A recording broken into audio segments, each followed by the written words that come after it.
As a music producer, mix engineer, and content creator, I need a powerful computer that can handle all my editing needs. So after doing some research, I realized the Mac Studio was the best option for me. My previous computer, the iMac 27-inch, late 2013, held its own for a long time, but it got to a point where I couldn't upgrade to the newest software, DaVinci Resolve, Logic Pro, and others that I used to work. I was secretly waiting, hoping, praying that Apple was going to bring out a newer model for the 27-inch. I noticed that they brought out the 24-inch iMac. I didn't want to take the risk of having a smaller display, and I know it's not that much of a difference, but reading a lot of comments and doing some research, I realized that it wasn't the one for me. So one of the main reasons why I had to upgrade is because when I was doing videos, for example, doing videos on mixing, so I'd have Logic Pro open, then I'd have a screen recorder open, Camtasia or something like that, and having both of those open, the fan, you could hear the fan in the videos. And there'll be times I'm trying to talk over the fan. Time got different focus, you already know this. Alright, so that's cool. Sounds like it's in tune. And then you'd have to deal with the circle of doom. So yeah, I had to. The upgrade was way overdue. So there's a few reasons why I was hesitant to make the upgrade. One of them being cost. The Mac Studio, once you start bumping up the RAM, the hard drive space, it runs into the thousands. It's a lot of money. Also, display. If I buy a Mac Studio, then I'll have to buy a display. There's no mouse, there's no keyboard. And then there's going to be the issue of plugins. Certain VSTs not working, plugins that I use on a daily basis to mix and whatnot might not work, or then I'll have to download them again and go through the whole process. So they're the reasons why I was umming and ahhing for so long to make that upgrade. So anyway, I went for the Mac Studio M1 Max, 10 core CPU, 24 core GPU, 32 gigabytes with a 512 gigabyte hard drive, which I purchased from KCsoundsinfo. The reason why I went for the 512 gigabyte is because I would have had to wait 6 to 8 weeks for it to be delivered. So going off the advice from the sales advisor, I opted for the 512 gigabyte hard drive. There was a bit of a mix up with the delivery, expecting it the next day, didn't come the next day, so I had to wait in total 5 days. I know it doesn't sound like a long time, but trust me, when you're ready to upgrade and you've took down your old Mac and whatnot, it's a long time. But that's a whole other video that I might make on that whole process. Anyway, gone for the 512 gigabyte hard drive and bought a Samsung T7 SSD from Amazon. That was about £100 and something. So what I've missed out on hard drive space in the actual Mac Studio itself, that Samsung T7 is like my main hub, my main storage, because obviously 512 isn't that big, but I'm okay with that. I thought I would need 1 terabyte, and I feel it's a bit more like of a safety net, thinking, well, I've got a terabyte of space, so I can fill that up, because you will eventually fill it up. But with the SSD, it's cool, it's not a problem. So 512 gigabytes of storage on the Mac, and 32 gigabytes of RAM. And yeah, obviously you can't upgrade like how you used to. You can't upgrade the RAM, you can't upgrade the hard drive. So, but it's fine, it's okay for what it does.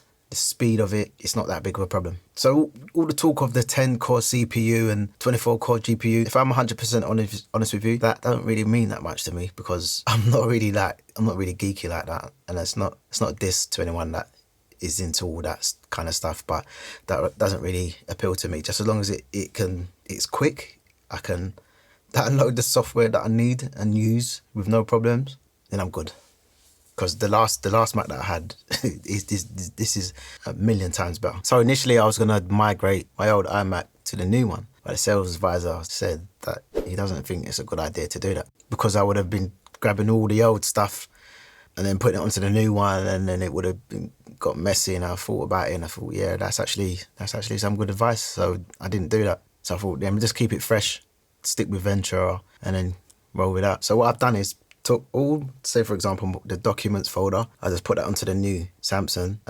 My downloads, I put that onto there. Just stuff that I needed from the old one, just drag and dropped onto to the SSD, and whatever I need, Logic files, DaVinci files, whatever it, screenshots, thumbnails, I can just drag and drop straight from the SSD. So I'm not really missing out or losing on hard drive space, because it's all there. The only thing that's bugging me a bit is I've got a Mac backup hard drive from the old iMac, and I'm trying to find if there's a way where I can automatically back up what's on the SSD in the same way that I used to with the iMac and onto the backup. And I don't know if there's a way I can do that. So if you know, drop a comment below and let me know how to do that, please, because that's the only thing I want to have. I want to have my SSD backed up onto something else as well, because it just feels a bit risky just to have it in one place. So I also got some USB-C adapters, because like I was looking online and I was seeing some people saying that they bought a whole brand new hub so that they can plug their old USBs in. It just seemed like a long workaround. So I've just gone on Amazon and found some small little USB-C adapters that that do the job. Amazing. Probably £5 for two or something like that. And I don't have to worry about changing any of my old wires or cables. The only one that I did have to change, or the only adapter I did have to buy, was for the Apollo Twin. I had to go and buy a Thunderbolt 3, which is USB-C, to Thunderbolt 2 adapter. So on the Apple site, they're selling that for £50, and I was able to pick that up from Amazon for £30.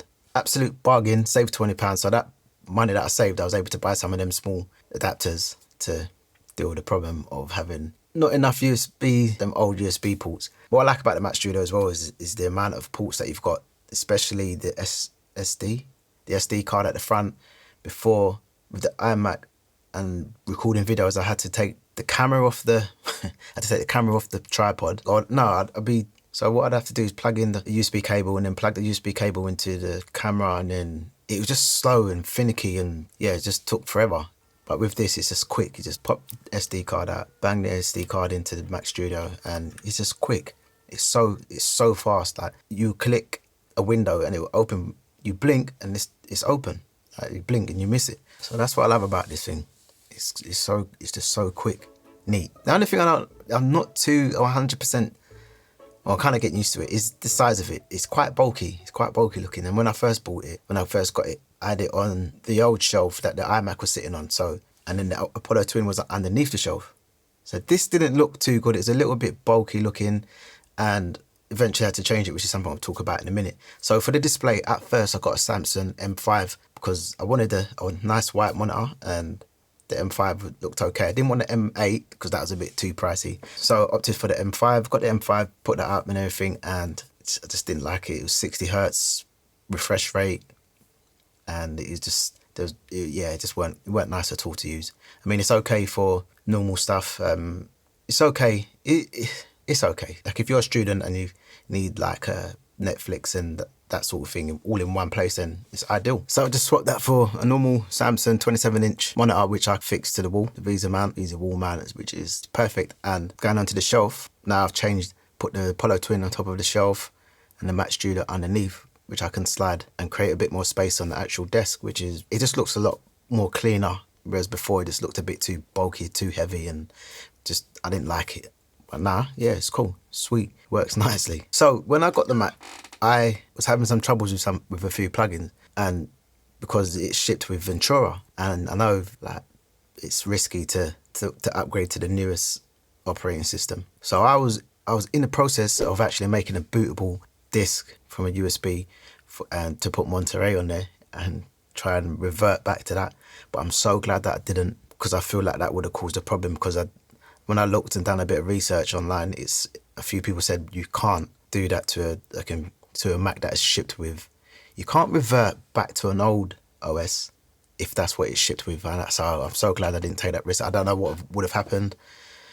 Maybe I would have messed up the whole computer, or it might have worked. Who knows? I'm not going to know.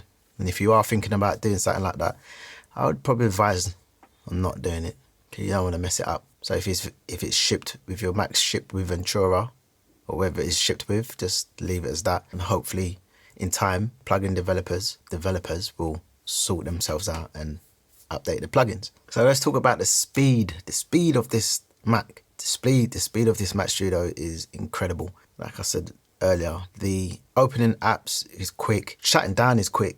Whereas my old one, I would shut that down. That would take forever to shut down. Sometimes I would have to hold the power button because it just don't want to shut down. It didn't want to shut down. With this one, quick, fast. Well, that's to be expected. It's brand new, so it's gonna be that way. But yeah, when it comes to rendering and DaVinci, it's quick. When it's opening Logic and bouncing down mixes, it's quick. Opening plugins, it's quick. It's a pleasure to use. It really is. And it feels like it's inspired me, because sometimes you can fall into a rut without even realizing, because your computer's so slow.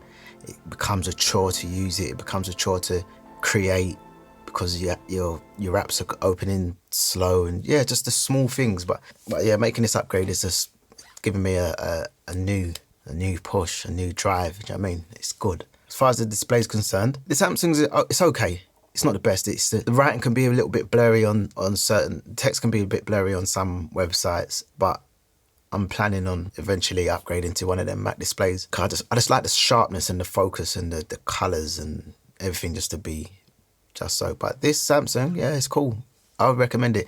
All the links to the products that I've mentioned are in the description.